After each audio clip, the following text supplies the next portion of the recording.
President Biden will have an audience with the Pope later, ahead of the G20 summit, having agreed a $1.75 trillion spending plan at home.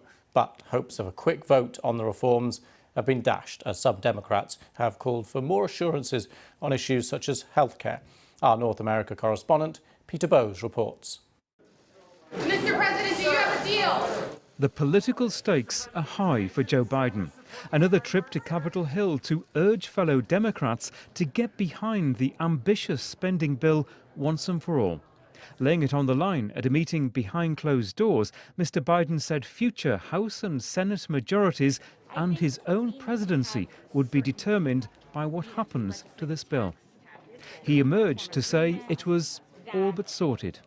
Today, I'm pleased to announce that after months of tough and thoughtful negotiations, I know we have a historic economic framework.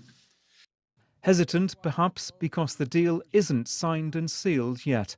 If he gets his way, the pared-down plan from $3.5 to $1.75 trillion will still be a landmark achievement for Mr. Biden.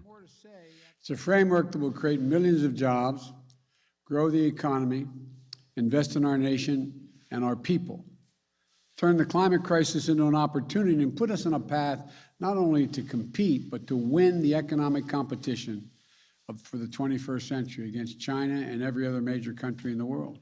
Still included is more than $500 billion to fight climate change, $400 billion to fund universal preschool for 3- and 4-year-olds, and $150 billion to build affordable housing.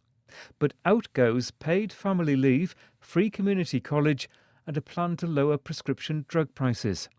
Now it's up to Democrats in the House and the Senate to read the small print and determine the bill's fate.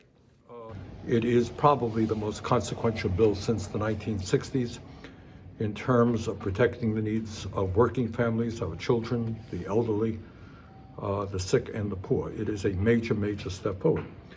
But clearly, to my mind, it has some major gaps in it. Early positive reaction, but no final decisions yet. The House of Representatives has wrapped up business for the week without a vote. A disappointment for Joe Biden as he turns his attention to the world stage, visiting Rome for the meeting of G20 leaders and the COP26 climate summit in Glasgow. He's on the brink of a major breakthrough at home, but there's nothing to brag about just yet. Peter Bowes, BBC News, Los Angeles.